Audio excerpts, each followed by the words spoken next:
Welcome to the INFOWARS Nightly News. I'm David Knight. It's Monday, November 2nd, 2015. Here are our top stories.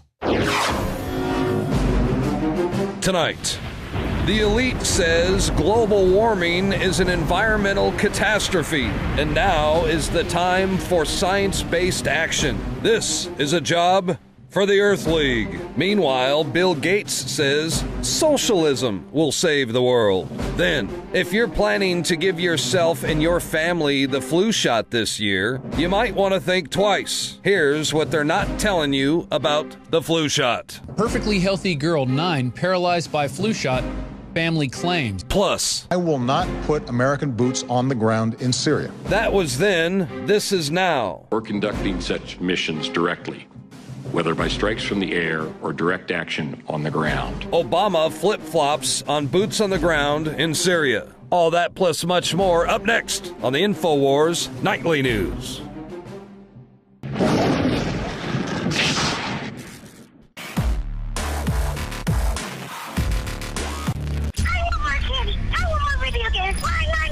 And it's that type of behavior that spurred me to do the research to develop a true nutraceutical formula that was designed to smooth out and help children focus. All of our children are hit with modern mind control. Television, music, fast food, GMOs, sugars, you name it. Young humans have not yet developed their nervous system and are being hammered daily by globalist concoctions. It's no wonder they can't focus and calm down and then are put on dangerous psychotropic drugs. Working with my team, we set out to find the best formula with the highest quality ingredients that children would actually like and take. We worked with the leading manufacturer in nutritional supplements that are safe for children to bring you the most affordable and powerful calming formula out there. Introducing Child Ease with herbs and calming extracts like chamomile and lemon balm and essential nutrients that taste great. Obtain your Child Ease today at InfoWarsLife.com. That's Child Ease exclusively at InfoWarsLife.com.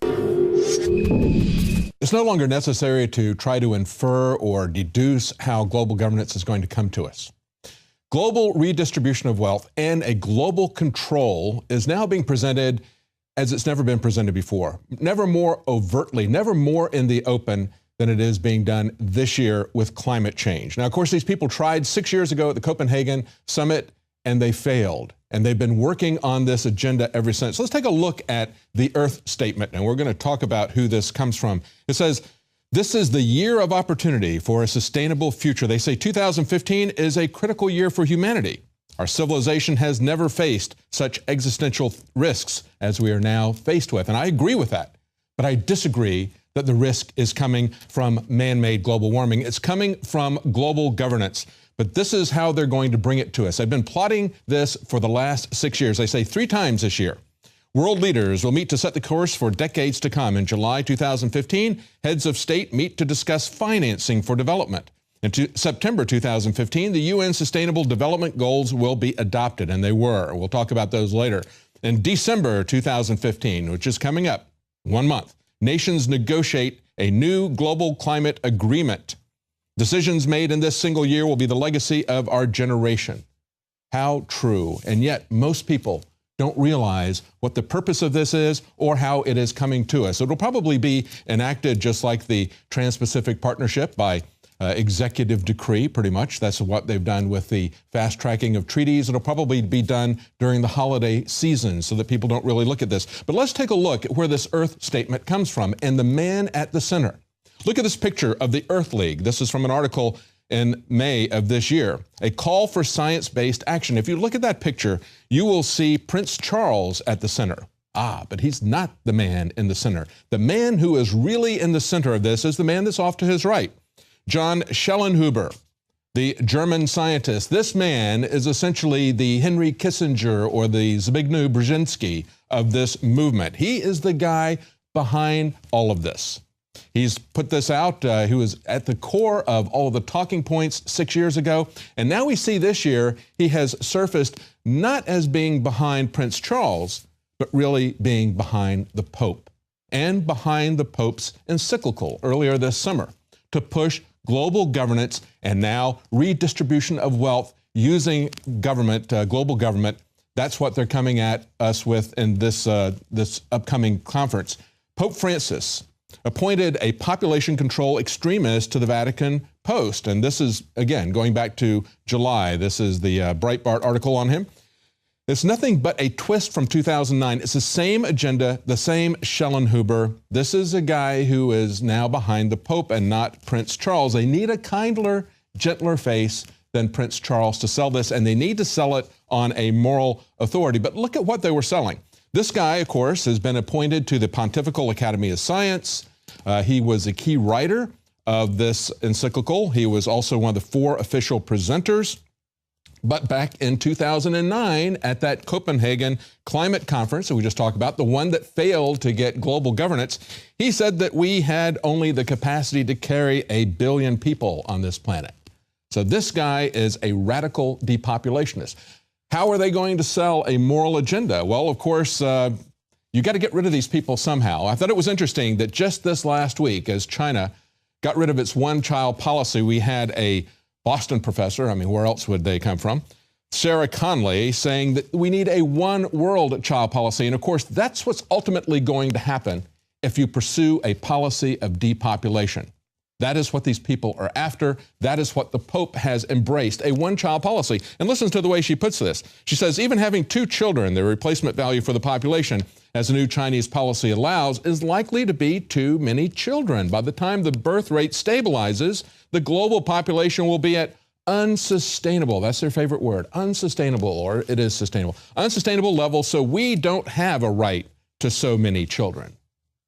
That's what happens when you say that you embrace this Malthusian view of the world, this view of Gaia theory that looks at humans as a virus that's killing the planet. But that's coming from Schellenhuber, the guy who wrote the encyclical for the Pope, the guy who presented the encyclical for the Pope, the guy who is head of his scientific advisory council, the guy who has created all the talking points, the 2% levels, talking about that we are now at the tipping point. But of course, there's another aspect to what Schellenhuber has been pushing, and that is world government. Look at this Catholic publication here, Vox Cantoris. They were concerned about the fact that the Pope was moving towards pushing a world governance. Here's what Schellenhuber talks about, and here's what they had a problem with, because they're Catholics. They want to see the Catholic Church embracing what they believe is the mission of the Catholic Church and not selling a materialistic world government. They say Schellenhuber wishes to influence Canadian Parliament. This guy is in Canada. He says he wants to see a certain percentage of national parliamentary seats earmarked for global ombuds people. And of course, the term is ombudsman, but that's, I guess, not politically correct enough for Schellenhuber. And this is what Schellenhuber said. He said, let me conclude with a daydream about those key institutions that could bring about a sophisticated version of the conventional world government notion. World government notion. Global, and then he inserts the word democracy. There's not going to be any democracy in this. But he says global, this one world government, might be organized around 3 core activities: an Earth Constitution, a global council, a planetary court. I can't discuss these institutions in any detail here. Well, that was 6 years ago. That was at Copenhagen. Now we can see what they are going to do. We have seen the Vatican now calling for a world government, and it is not an inference.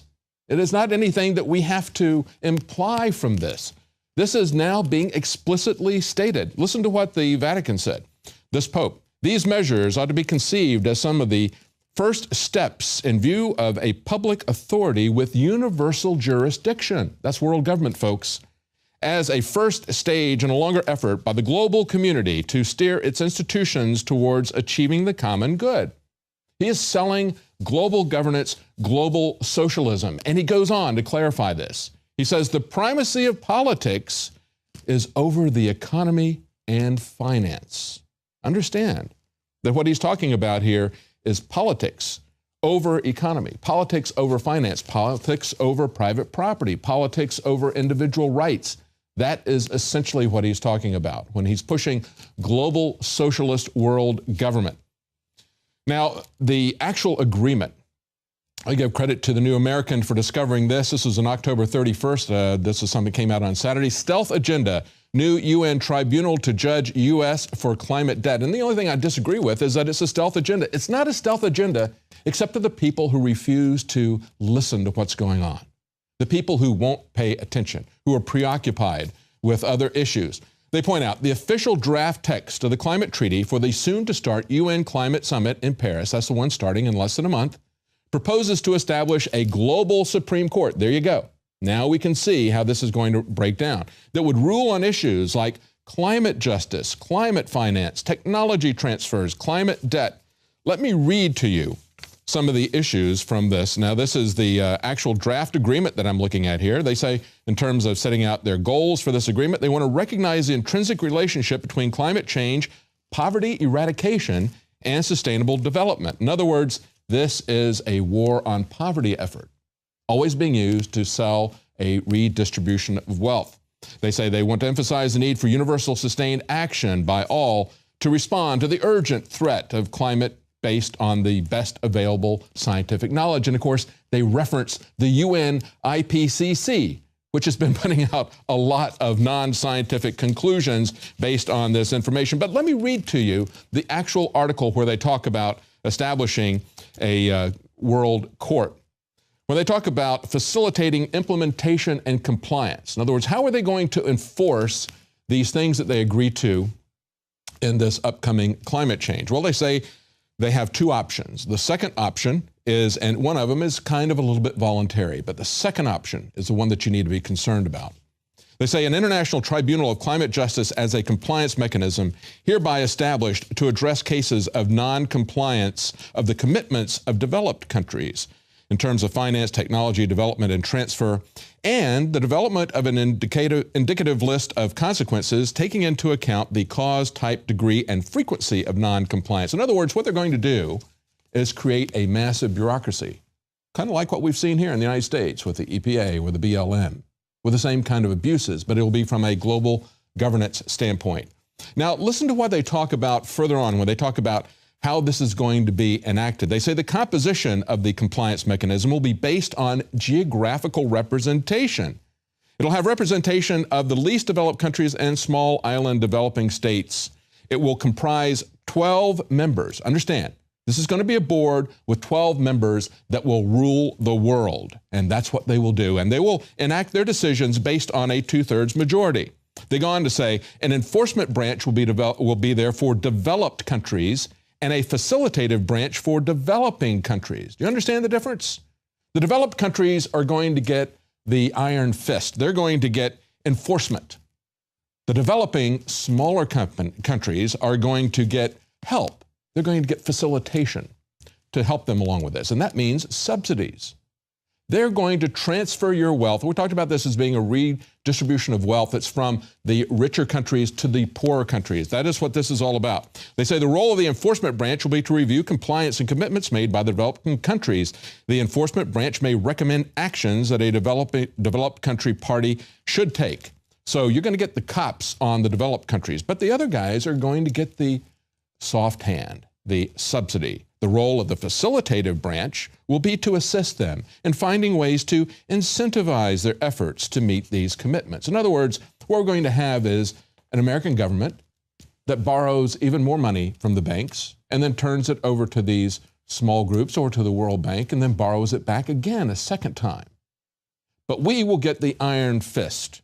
And we can see some of these actions coming, and remember there were 3 different things that were coming this year, and of course the one that was just enacted back in September as the Pope was concluding his visit to the United Nations was the resolution adopted by the General Assembly for transforming our world, the 2030 Agenda for Sustainable Development. And this has a great deal in it. It has already been enacted. They say this agenda is a plan of action for people, planet, and prosperity.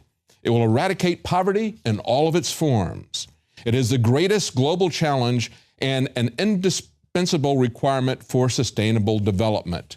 And this is for all countries and all stakeholders. And I stop there and I say, wait a minute.